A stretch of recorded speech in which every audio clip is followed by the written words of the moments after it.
7장은 앞장과 이어지는데요. 엘리사는 자신을 죽이려고 군사까지 보낸 여호람에게 한 말이죠. 아람 군대가 포위하고 성 안에 먹을 것이 떨어져 참혹한 상황에 있는 사마리아, 멸망 직전에 놓인 사마리아 성에 대해서 엘리사는 기적적인 예언을 선포합니다. 하나님께서 말씀하시기를 사마리아가 구원을 받되 먹을 식량이 풍부하게 될 것이다 라는 것입니다. 어느 정도냐면 고운 밀가루 한 스아에 한 세겔, 보리 두 스아에 한 세겔이 될 것이라고 했습니다. 한 스아는 약 7.3리터인데 이를 한 세겔에 거래가 된다. 이거는 본래 가격보다 훨씬 싼 가격입니다. 그러니까 몇 배 이상 싼 가격이에요. 지금 상황이 어떻습니까? 나귀머리 하나에 노동자의 거의 1년치 품삯에 해당되는 값을 치러야 됐고, 비둘기똥이라는 이름을 가진 그 하찮은 들풀의 알뿌리가 노동자의 20일치 품삯에 해당하는 가격으로 거래되는 그런 상황이었습니다. 근데 엘리사의 말은 내일 이맘때에는 고운 밀가루 보리가 평상시의 가격보다도 훨씬 더 싼 가격으로 거래가 될 것이라는 것입니다. 어떻습니까? 기가 확 트이는 그런 소리지만 너무나 큰 가격 차이고, 바로 내일 하루 만에 그렇게 된다고 그러니까 선뜻 믿기가 힘들었을 것입니다. 하지만 이 말은 엘리사가 그냥 호기로 그냥 자기 마음대로 한 말이 아니라 분명히 얘기잖아요. 여호와께서 말씀하셨느니라. 하나님께서 하신 말씀입니다.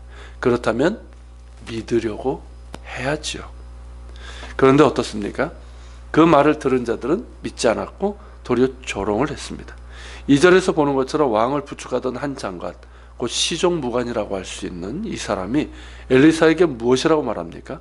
여호와께서 하늘의 창을 내신들 어찌 이런 일이 있으리요? 라고 했습니다. 무슨 뜻입니까? 엘리사는 물론 하나님까지도 경멸하면서 조롱하고 있는 겁니다. 시종무관의 이러한 태도는 사실 그 당시에 이스라엘 왕과 백성들의 신앙 상태를 대변해 주고 있다고 할 수 있습니다. 그동안 여러 번 이적을 보여주셨음에도 불구하고 그들은 살아계신 하나님, 그리고 그분의 전능하심을 계속해서 불신했습니다. 결국 어떻게 됩니까?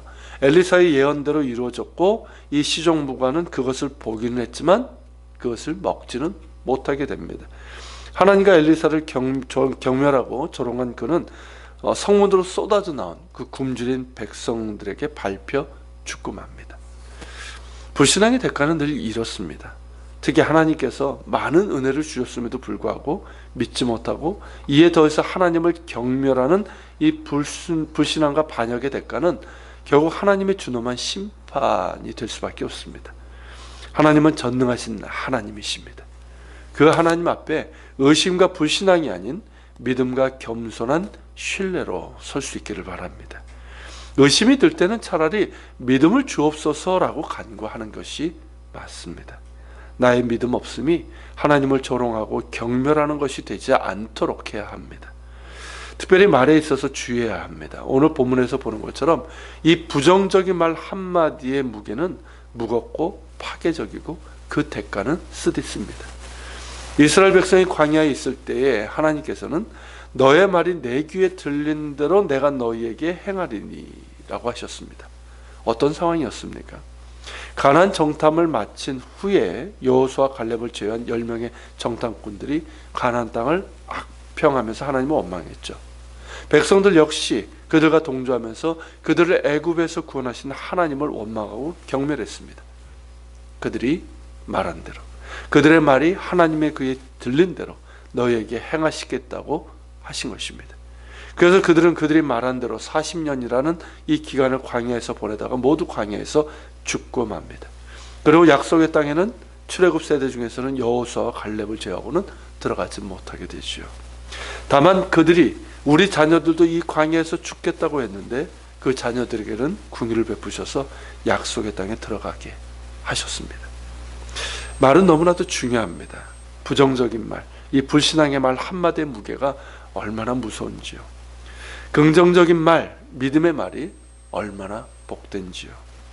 부정적인 말, 불신앙의 말은 끝없는 광야일 뿐입니다. 말한 대로 광야에서 망하고 맙니다.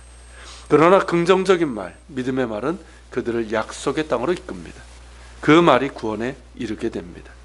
로마서 10장 10절에서도 뭐라고 말씀하십니까? 사람이 마음으로 믿어 의에 이르고 입으로 시인하여 구원에 이르니라.